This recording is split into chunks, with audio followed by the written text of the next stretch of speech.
একজন পেশেন্ট প্রশ্ন করলেন, ডাক্তারবাবু, চিনি খেলে কি আমার ক্যান্সার বেড়ে যেতে পারে? বিশ্বাস করুন, এখনকার দিনে দাঁড়িয়ে এই প্রশ্নটা বোধহয় আমি বলবো one of the most commonly ask question যেটা আমরা অনকোলজিস্টরা পাই। আমার মনে হয় এই মিথটা ভাঙা দরকার। এই জিনিসটা কোথা থেকে এসছে আমি জানি না। সত্যি কথা বলতে কি, এটা কোনো সায়েন্টিফিক বেসিস নেই যে চিনি খেলে ক্যান্সার বেড়ে যায়। আমি চিনি প্রমোট করছি না।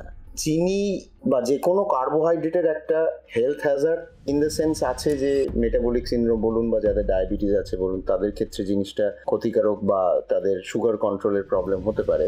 কিন্তু যদি আমরা শুধু ক্যান্সারের কথা ভেবে এগোই, দেখুন আপনার ক্যান্সার সেলগুলো না শুধু চিনির উপরেই ডিপেন্ডেন্ট, ব্যাপারটা এরকম নয়। ক্যান্সার সেলগুলোর মধ্যে এমন কিছু মিউটেশনস আছে যেই মিউটেশনগুলো তাকে একটা অটোমেটিক গ্রোথের পোটেনশিয়াল দেয়, এবং সেই মিউটেশনগুলোর মাধ্যমে যেটা হয় যে আপনি চিনি কমান, নুন কমান, যাই কমান না কেন, অ্যান্টি ক্যান্সার ট্রিটমেন্ট না দিলে সেটা নিজের মতন বাড়তে থাকবেই। দরকার পড়লে পাশের নর্মাল সেল থেকে চিনি নিয়ে নিজেরা গ্রো করবে, কিন্তু এমন নয় যে আপনি খাবারে চিনি কমিয়ে দিলে আপনার ক্যান্সার সেলের গ্রোথ কমে যাবে। তার আরেকটা বড় রিজন হচ্ছে যে আমরা যখনই আমাদের খাবারের অ্যামাউন্ট কমিয়ে দিই বা চিনির ইনটেক বা হোয়াট এভার সুগার ইনটেক কমিয়ে দিই, আমাদের বডির মধ্যে কিন্তু একটা সুন্দর একটা হরমোনাল সিস্টেম আছে যাতে ব্লাডে গ্লুকোজ লেভেলটা নর্মালি মেনটেন করা যায়। এরকম ভাববেন না যে আপনি 5 দিন চিনি খেলেন না বলে আপনার ব্লাড গ্লুকোজ লেভেল 0 হয়ে গেল, ব্যাপারটা একদমই ভুল।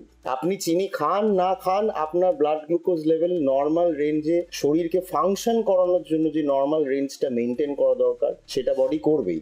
সেটা ফ্যাট ভেঙে হোক, প্রোটিন ভেঙে হোক, লিভারে যে চিনি স্টোর আছে সেটা ভেঙে হোক, যেভাবেই হোক সেটা করবে। তার কারণটা হচ্ছে যে আজকে নর্মাল ব্রেন চলার জন্য একটা বেসিক লেভেল অফ সুগার দরকার। সেটা যদি চলে যায় তাহলে আমরা অজ্ঞান হয়ে যাব, তাহলে আমাদের হার্ট বন্ধ হয়ে যাবে, লাংস বন্ধ হয়ে যাবে, বডি কোনোদিন সেটা অ্যালাউ করবে না।